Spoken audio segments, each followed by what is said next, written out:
Lawrence, bienvenido a Leo Bogotá. Muchas gracias. Estoy muy orgulloso, encantado. Es la primera vez que estoy en Colombia, así que llevo muchos años colaborando con editoriales colombianos. Pero usted vive en España y de ahí este español maravilloso que tiene. Sí, llevo casi 20 años viviendo en España, por eso ceceo y especialmente ha sido muy gracioso con los niños acá en Colombia de preguntar si pueden saber de dónde vengo solo por mi acento y cosas así. ¿Y sí o no? ¿La cachan? Como decimos Sí, por acá. yo si no lo pillan ya, digo zapatos y dicen Spain.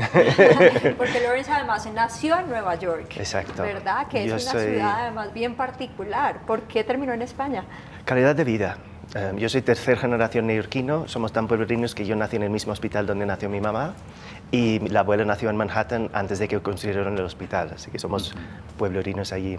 Y vivo en Madrid, que es como una versión humana de Manhattan, tiene toda la cultura, cocina, etcétera, de un grande capital, pero los edificios solo van hasta 6 pisos, o sea que en Nueva York estás en la sombra de un rascacielos, y también la calidad de vida.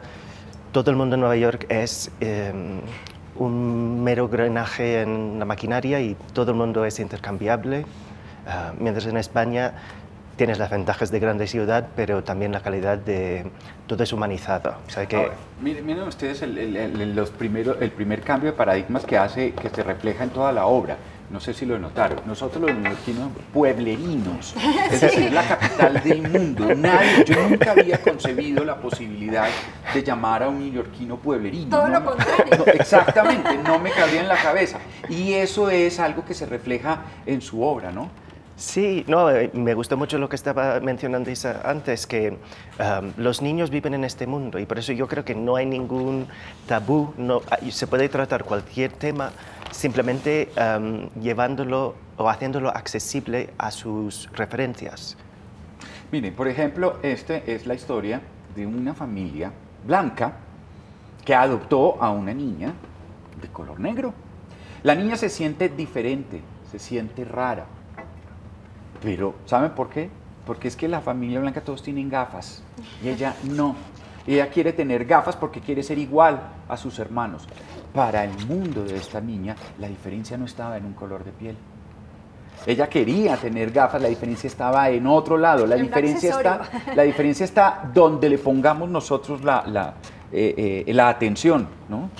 No, y una de las razones también para escribir ese libro en concreto es que me di cuenta que hay unos pocos libros sobre niños adoptados, pero todos versan sobre ese momento de adopción y luego desaparecen de la literatura niños adoptados. Y por eso quería hacer una historia que contiene un niño adoptado, pero que no menciona en ningún momento que es adoptado, es simplemente una familia, para poder reflejar esa realidad que estaba borrado de la oferta cultural que tiene acceso a los niños.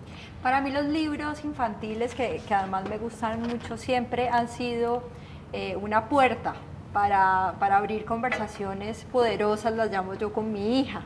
Siempre a veces es difícil abordar ciertos temas, pero cuando encuentro una herramienta como un libro de esos que me permite generar reflexiones, pues es una ayuda muy, muy grande y por eso le agradezco que haga usted este tipo de literatura. ¿Qué reflexiones cree usted que un libro como este suscita en los niños? ¿Qué pregunta le han hecho a usted como autor? Si puedo contestar o hacer un comentario primero, más que solo una puerta, yo siempre digo que los libros pueden ser o espejos, es decir, que para todos los niños adoptados que nunca se ven reflejados, ese libro es un espejo que por fin pueden ver un libro que refleja su realidad, y libros pueden ser ventanas, es decir, que o una puerta. O sea, yo suelo usar ventana como ejemplo más que una puerta, pero porque te permite tener acceso a realidades ajenas y crea empatía de que reconocemos emociones, sentimientos, experiencias compartidas, y eso es algo muy importante.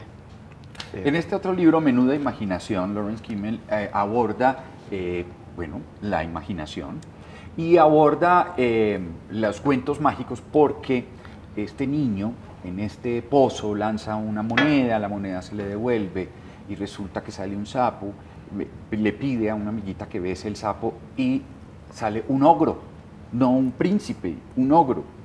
Y él se convierte el mejor amigo del ogro, ¿no es cierto? Al final termina jugando con el ogro porque pues ha encontrado exactamente al mejor amigo. ¿Cómo decide usted qué tema va a tocar? Es decir, ahí hay un tema y cómo le empieza a dar la vuelta, cómo es todo ese proceso de creación. Muchas veces puede ser que veo una laguna en la literatura y decido rellenarlo, pero lo más importante es contar una historia divertida. O sea que no puedes transmitir ningún valor si el libro es obviamente pedagógico o dogmático, ¿entiendes? Los niños son muy listos y hay que respetar la inteligencia del niño y por ejemplo, estaba jugando de lo de la princesa de besar un sapo y quería trastocar un poco con los juegos de género en los cuentos, pero también simplemente contar una historia chévere. Porque yo creo que la lectura tiene que ser divertido y los niños tienen que disfrutar leyendo. O sea que muchas veces los adultos intentan empujar a los niños, por ejemplo, a dejar de leer libros con ilustraciones, a leer solo texto corrido, que creo que es un error, porque muchas veces con un álbum ilustrado, que es lo que principalmente escribo, hay una narrativa visual, además de la narrativa del texto. Y lo mejor es cuando texto e imagen van de la mano para crear una historia que es más que ninguno de los elementos por individual. Y la verdad es que las ilustraciones juegan un papel importantísimo, porque nuestros hijos se sumergen en su propia imaginación y ven cosas que de pronto no había visto más allá de lo que está escrito, ¿no? En los dibujos. ¿Cómo escoge usted, por ejemplo, a las personas que van a ilustrar sus libros? ¿O cómo funciona ese matrimonio? Porque me parece a mí que es pues muy, muy importante para que el libro sea exitoso finalmente. Sí, es muy importante. Hay dos cosas también. Muchos de los álbumes empiezan adultos leyéndolos con prelectores y es muy importante que las ilustraciones muchas veces ofrecen al prelector una manera de entrar en la historia, de crear más historia alrededor de simplemente el texto que existe. Con un álbum muchas veces son los editores, sé que yo solo hago textos, muchos de mis libros tienen elementos muy visuales, están pensados para ser álbum, pero yo no hago las ilustraciones y por eso normalmente es casi siempre el editor que decide y el director de arte que trabaja con el ilustrador. Algunas veces, por ejemplo, con este libro que también es novedad, Qué suerte tengo, ilustrado por un joven ilustrador colombiano, Juan Camilo Mayorga, yo sí hice una sugerencia que era usar dos estilos, porque este libro versa sobre todo lo que envidia un chico de su hermano, que en este caso es ciego. Y pedí que cuando está con su mejor amigo Carlos, tiene un estilo muy suelto, y cuando está con su hermano, todo tiene contorno, porque el hermano tiene que saber, todo tiene su lugar para que no se lastime al hermano. Así que visualmente se distingue los dos universos. Los dos mundos en que está moviendo el personaje. Además, esto es una maravilla porque este libro trata de un niño que tiene un hermano al cual admira profundamente, está muerto de amor por su hermano y dice, mi hermano es maravilloso, mi hermano puede leer novelas en la noche, el braille. Mi hermano puede tener un perro que lo acompaña por todas partes. Sí, él muere por tener una mascota. Y yo quiero tener una mascota y él la tiene. Mi hermano es maravilloso. La capacidad oral que tiene el hermano. Mi hermano toca piano.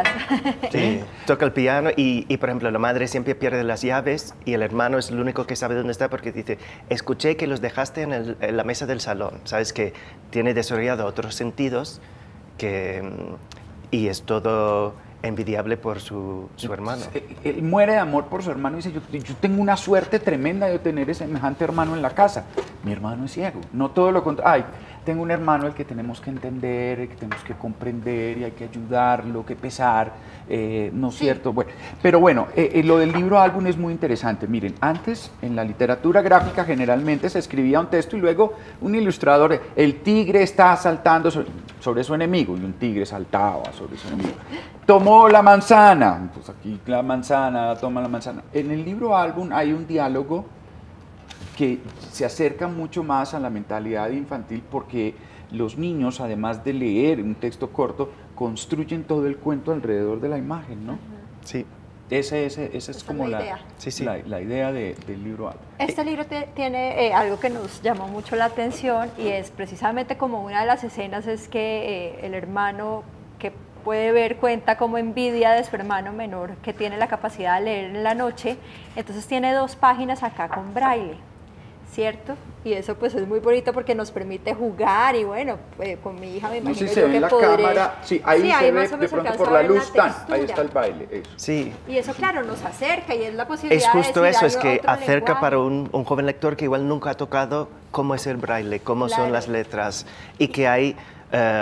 esto es un texto añadido, que no es la traducción de esta doble página, es un texto solo en braille, y por eso que si hay a su alrededor alguien que o tiene discapacidad visual o es alguien que sabe leer braille, son los únicos que pueden descifrárselo.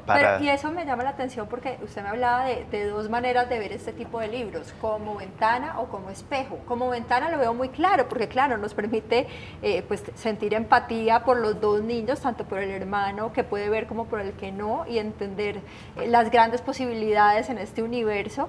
Y me pregunto, ¿hay una versión solo en braille para que sea espejo también? Están hablando para hacer una versión solo en braille del libro. Lo que pasa es que muchas veces la caja de texto posible en el braille es distinto por las limitaciones también. Muchas veces un mayúsculo son 2 caracteres en vez de uno solo. Si el niño se llama José, José son 6 caracteres en vez de 4 solo en tinta, y por eso que muchas veces cuando se cambia de texto a braille se expande mucho más el texto. Claro. Pero en este caso, este libro, estoy muy orgulloso que el libro ya va a salir también en Malta, en maltés. No van a poder hacer el braille por cuestiones de presupuesto, etcétera, pero van a poner el alfabeto en braille en las guardas, para que también acerca al lector a la realidad. En busca de la bruja es la historia de 2 niños que están buscando una bruja y señalan a las personas que son un poquito distintas, un poquito llamativas, y además porque tienen unas cosas que cumplen los estereotipos. Por ejemplo, una de ellas tiene un sombrero negro y camina por la calle, otra tiene un gato negro, otras también este sombrero negro. Ah, eso es una bruja, evidentemente, pues eso sin duda. Y, o por ejemplo, ella tiene una escoba, ah, se mueven con... Y después se las imaginan, y después se dan cuenta que las cosas no son como parecen. Los estereotipos que cambian, esto puede molestar a mucha gente porque le tumba los estereotipos. ¿Los padres reciben bien esto o algunos se han sentido molestos porque les cambia el estereotipo que él quiere transmitir o que quieren transmitir a los niños? No sé, como esto también es novedad que recién sacado del horno, creo que todavía no hemos tenido tiempo para que nadie se ofende o pero se han ofendido con otros textos suyos. No los niños, me imagino no, que los niños casi nunca hay problema con los niños. Los niños nunca tienen problemas con ninguno de los contenidos, y para mí es un halago cuando un padre se me queja de que su hijo siempre reclama cada noche un cuento mío, ¿sabe? Que para mí es lo mejor posible que puede pasar. Por ejemplo, las firmas que he hecho hasta el momento aquí en la Filbo, los niños simplemente han dicho que chévere, o sea, que ellos mismos hojean los libros antes de pedir a los padres cuál quieren, así que no hemos tenido problemas todavía para esto. He tenido problemas con adultos de algunas de las temáticas que no quieren... Hace unos años hice un libro sobre mujeres y VIH que escribí después de que en 2009 la ONG, la Organización Mundial de la Salud, habló de que el VIH-Sida es la causa principal de muerte de mujeres entre 14 y 44 en el mundo, y no tenemos una imagen de la mujer seropositiva en el imaginario colectivo. Así que traté ese tema llevándolo accesible a las referentes de los jóvenes, y el editor que compró el libro originalmente dijo, no podemos hablar del libro que habla de menciona el sexo, y yo, los niños viven en el mundo, saben que existe el sexo, igual como saben que existen muchas distintas personas, como personas ciegos, aunque no suelen aparecer, o niños adoptados, o que guerra existe. ¿Sabes? Que son cosas, los niños viven en el mundo con nosotros, y es importante que se reflejan a manera en referencias que ellos entienden el mundo a su alrededor. Mire, hay una referencia en este libro que me llamó mucho la atención. Están jugando los dos hermanitos y en un punto dicen, a nosotros nos encanta porque después de jugar a los soldados, pasamos a comer los bizcochos que nos ha preparado su padre. Sí, esto es con Carlitos, no con el hermano. Con otro hermanito. Sí, cuando Sí, vemos con así otro como hermanito. más desorden, es el Exacto, amigo. están Exacto, jugando es el a los amigo. soldados. Muy bien, Por que ya- supuesto hay unas grandes batallas debajo de la mesa, de noche, en fin, y de la mesa de la sala, en fin. Pero paramos, hacemos un armisticio, un tratado de paz, mientras vamos a comer los pasteles que nos ha Hecho el papá. el papá. Entonces, claro, yo en todas mis literaturas infantiles, mi madre La nos mamá es la que hace preparaba pasteles. el pastel. Claro. ¿Sí? Y aquí hay ventanas porque, a otro tipo de entendimiento de familias, de roles. De roles, esa es la palabra, de roles de las familias, ¿no? No, es curioso. Estuve hablando en una mesa sobre libros que rompen barreras aquí en Bogotá y tengo un libro publicado en España sobre diversidad de familias que se llama Amigos y Vecinos, donde hay el hijo adoptado de una pareja homoparental y hay su mejor amigo y vecino que es el hijo de una madre soltera. Y cuando salió el libro era más rompedor por tener una madre soltera que por tener una familia homoparental. Hay más libros de familias homoparentales, pero no nos damos cuenta de que madres solteras no aparecen en la literatura. Hay muy pocos que aparecen en la literatura. Wow. Y eso es algo que es muy llamativo. Muy ¿Sabes? llamativo, sobre todo porque pues, hay muchas mamás solteras. Sí. En un país como Colombia son muchas las mamás que han tenido que afrontar la maternidad solas, así que me parece Pero eso es lo que pasa con los prejuicios, que se manifiestan de dos maneras. Uno es activo, por ejemplo, misoginia activa es muy fácil de reconocer si tienes un libro que dice las niñas no juegan fútbol igual de bien como los chicos, sabes que eso es obvio. Y luego hay lo que es más nociva, que es la misoginia pasiva, que es esa supresión de experiencias femeninas en el mundo. Y por ejemplo, yo pregunté al público, ¿quién conoce a una mujer con tatuaje? Todo el mundo, 100%, levanta la mano. Y pregunté si han visto una mujer con tatuaje reflejado en un libro infantil. Porque los niños viven en el mundo con nosotros, así que todas esas personas, todos sus hijos, sus nietos, sus sobrinos, también conocerán a una mujer con tatuaje y nunca se ven. O sea que eso es una supresión de la... mostrar como un mundo que consideramos, no sé, limpio, perfecto para los niños, no el mundo real. ¿Será algo así? ¿Podría entenderse que no así? queremos vernos reflejados, o sea, Sí. que lo políticamente correcto nos impide vernos reflejados en el mundo. Lo políticamente correcto es una atadura para entender el mundo. ¿Usted qué estudió, Lawrence? Yo quiero saber de usted y cómo hace la investigación. ¿Tiene hijos? No tengo hijos. ¿Sobrinos? Yo escribo libros para niños. Mi marido es enfermero en un hospital infantil, ¿Y no así tiene que hijos? tenemos muchos hijos. Son muy presentes en nuestras vidas día a día, pero somos como los tíos que podemos disfrutar con ellos y volver a casa solos.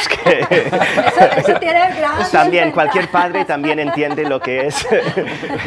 Así Yo que... leí una frase que le dijo su papá y que es que él tiene la capacidad de escribir los mejores libros para niños, pero también los libros que uno quisiera que sus hijos nunca se encontrara, porque también escribe poesía erótica. Sí, sobre tengo muchos libros todo, erótica y de cosas. relaciones homosexuales. No solo, pero No solo, también pero tengo se ha mucho de destacado. ese...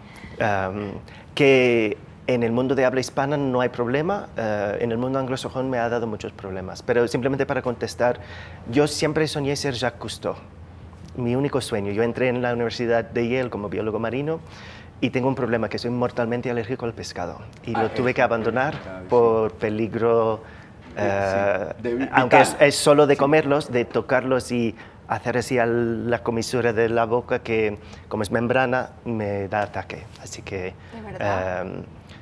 Y mi formación es en literatura anglosajona.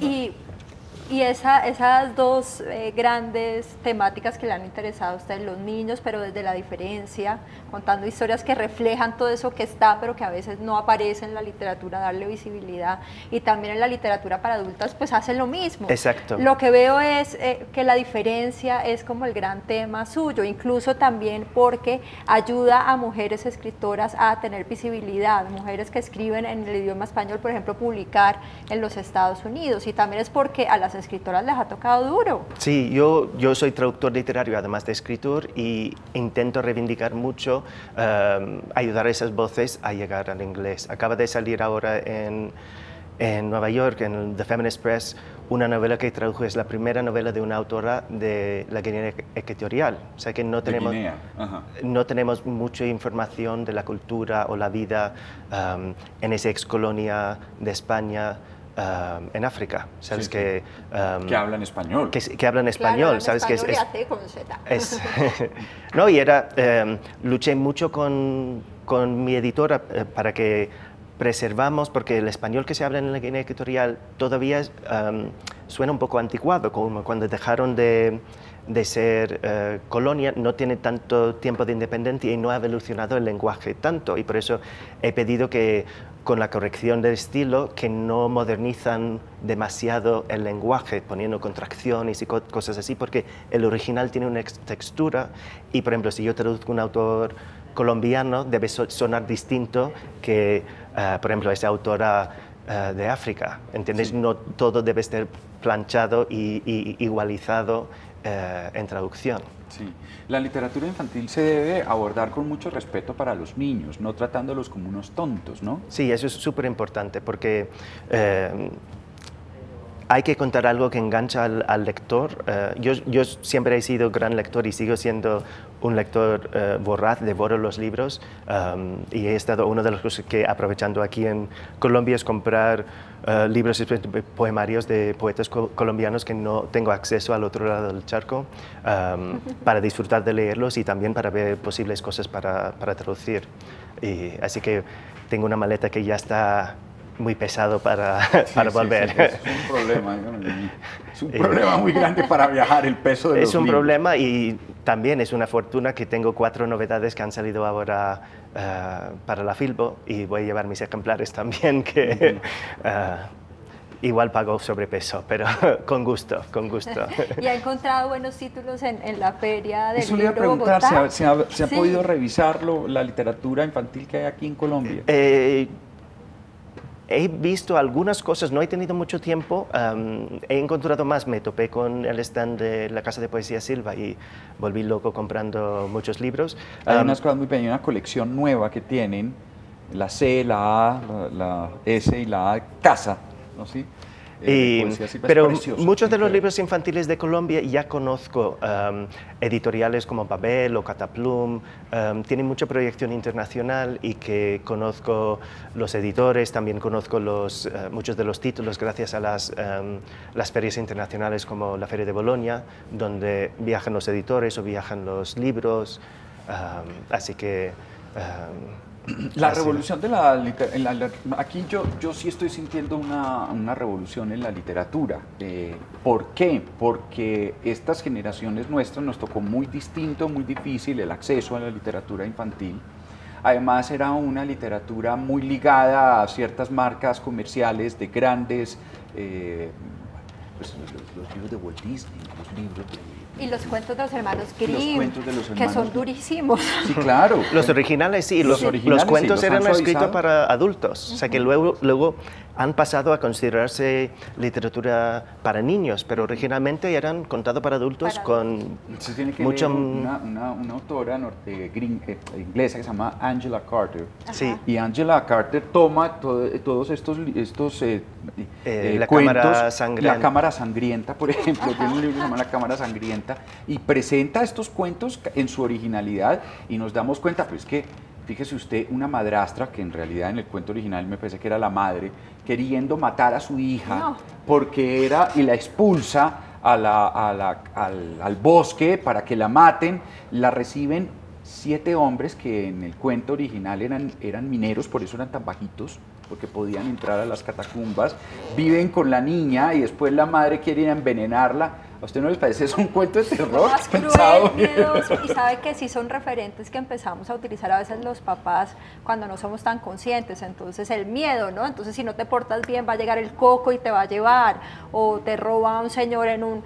Y son, ¿cómo vamos esos referentes que tenemos de nuestra propia infancia poniéndoselo a los Pero son niños? arquetipos muy poderosos. ¿Sabes? Y se me mencionaste antes de mi literatura para adultos. Mi primer libro de relatos para mayores se titula, en español se titula Mi novia es un duende, y son todos cuentos de fantasía o cuentos de hadas con personajes gays o lesbianas principalmente, porque yo echaba en falta ¿Cómo se llama? referente... Mi novio es un Mi duende. novia es un duende. Yo echaba en falta referencias de los cuentos de hadas que me encantaban, pero historias donde un chico, en vez de esperar a una princesa, encuentra otro chico. No resisto preguntarle lo siguiente. En Colombia hubo un debate que a mí personalmente me pareció absurdo sobre una supuesta ideología de género. Para muchas personas, quizás que nos están viendo con todo el respeto, presentar estos temas a los niños es educarlos o adoctrinarlos en una ideología de género. Quiere decir... que estamos promoviendo la homosexualidad, promoviendo la inmoralidad. Y hubo protestas grandes, muy masivas en nuestro país. ¿Usted en su experiencia cree que si a un niño le presentan una pareja diversa, una familia diversa, de una madre soltera, de una madre casada con otra madre, o un padre con otro, los niños toman un camino hacia allá? Yo creo que es importante que reflejamos el mundo en que vivimos, y lo que pasa es que de intentar esconderlo solo hace sufrir a esos niños que no se sienten con libertad de vivir sus propios sentimientos. Claro. Y también que son cosas de esa cuestión que hemos hablado antes de si un libro es un espejo o es una ventana. Yo, por ejemplo, mi literatura para adultos, si es de temática homosexual, muchos lectores, más que nada los varones heterosexuales, dicen, esto no es para mí, yo no lo puedo leer. Muchas mujeres, como vivimos en un mundo donde el poder sigue siendo del hombre blanco, varón, heterosexual, de clase alta, etc., todos conocemos esas historias. ¿Sabes? Que la gente le parece normal que yo puedo leer una historia heterosexual y no le parece raro, pero para que muchos hombres heterosexuales, el hecho de que lean una cosa de temática homosexual es como, no, eso no es para mí. Y lo mismo pasa con los libros, que estos son libros que puede disfrutar cualquier lector, aunque no pertenece a una familia con un niño adoptado o con un hermano que es ciego. Son historias que reflejan el mundo. A partir de entender que las diferencias no están... es decir, que cualquier diferencia que usted se encuentre, porque usted puede encontrar un hermanito que no es ciego, pero es autista. Es que todos somos diferentes. Pero todos somos diferentes, ciego, incluso los que nos creemos normales exacto. somos distintos. Y sabe yo que creo que siempre estamos hablando del bullying, siempre estamos pues preocupados como por eso que está latente, y yo creo que este tipo de libros y leérselo a nuestros niños es una manera de acabar con el bullying, porque cuando entendemos que lo que nos hace diferentes es lo que nos hace también tan maravillosos, vamos a aceptar al otro tal y como es, y a nosotros mismos. Y a nosotros mismos, como Lawrence, puertas y como ventanas. Uno de los grandes invitados a la Feria del Libro de Bogotá. Muchísimas gracias. Muchísimas gracias. Y esta tarde, de hecho, a las 5 de la tarde vamos a seguir con entrevistas a grandes autores en la FILPO, en Lee Bogotá, que es el espacio de Canal Capital en la Feria del Libro. Vamos a una pausa, tenemos mucho más para compartir con ustedes.